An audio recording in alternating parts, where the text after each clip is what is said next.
میرے نبی پاک صلی اللہ تعالی علیہ وسلم پسند نہیں کرتے رشتوں کو توڑا جائے، اور اس قدر زیادہ حضور ناپسند کرتے کہ ایک دن حضور صحابہ کرام علیہم رضوان کی مجلس میں بیٹھے تھے، محفل میں بیٹھے تھے، اور ڈھیر سارے لوگ حضور کی محفل نور میں حاضر تھے۔ نبی پاک صلی اللہ علیہ وسلم نے نہ کبھی کسی کو اپنی محفل سے نہیں اٹھایا، کافر بھی آتے، مشرک بھی، منافق بھی آتے، وہ ایک سوال پوچھتے تو جواب ملتا، 10 سوال پوچھتے تو جواب ملتا، 100 سوال پوچھتے تو جواب ملتا۔ حضور صلی اللہ علیہ وسلم کھلے دل کے ساتھ ان کو باتیں بتاتے، جس قسم کی وہ بات پوچھتے حضور اسی قسم کا انہیں جواب ارشاد فرماتے۔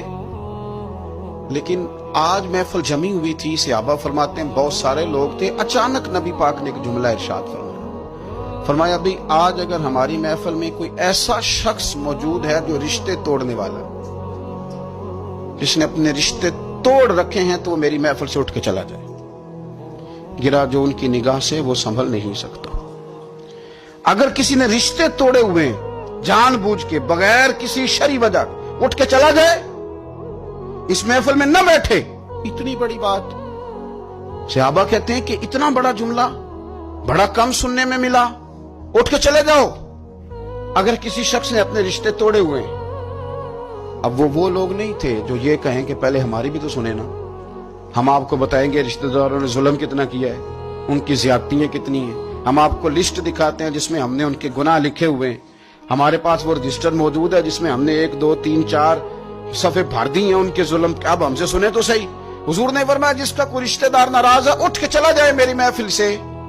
ایک نوجوان اٹھ کے گیا اور اس نے بھی جا کے بحث کوئی نہیں کی، کہتے میری خالہ ناراض تھی، جیسے بھی مجھ سے ہو سکا نا میں نے خالہ کو راضی کیا۔ کیوں؟ یہ بڑا کمال نقطہ ہے، اس کو سمجھنا، یہ کمال نقطہ ہے۔ آج کو یہ نہیں کہ بچے کے دن رکھ لیے تو اب خالہ کو منانا ضروری ہو گیا، اب یہ نہیں کہ رشتہ داری کرنی ہے تو منانا ضروری ہو گیا، شادی پہ جانا تھا تو ضروری ہو گیا۔ آج خالہ کو منانا اس لیے ضروری ہے کہ مدینے والے رسول نے کہہ دیا اٹھ کے چلے جاؤ۔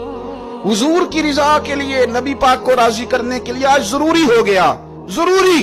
کریم نے فرمایا جس کا کوئی رشتہ دار ناراض ہے اٹھ کے چلا جائے، کہتے ہیں جیسے بھی مجھ سے ہو سکا، جس طرح۔ اس لیے نہیں کہ الیکشن تھے تو ضروری تھا، اور جیسے تیسے بھی تھا راضی کرنا مقصود تھا، اس لیے کہ اللہ رسول راضی ہو۔ میں نے خالہ کو راضی کیا، آ کے واپس بیٹھا۔ اب رسول پاک علیہ السلام نے قول ارشاد فرمایا، بات ارشاد فرمائی۔ حضور صلی اللہ تعالی علیہ وسلم نے فرمایا سنو بھائی، اس قوم پر رحمت نازل نہیں ہوتی جس میں کوئی رشتے توڑنے والا موجود۔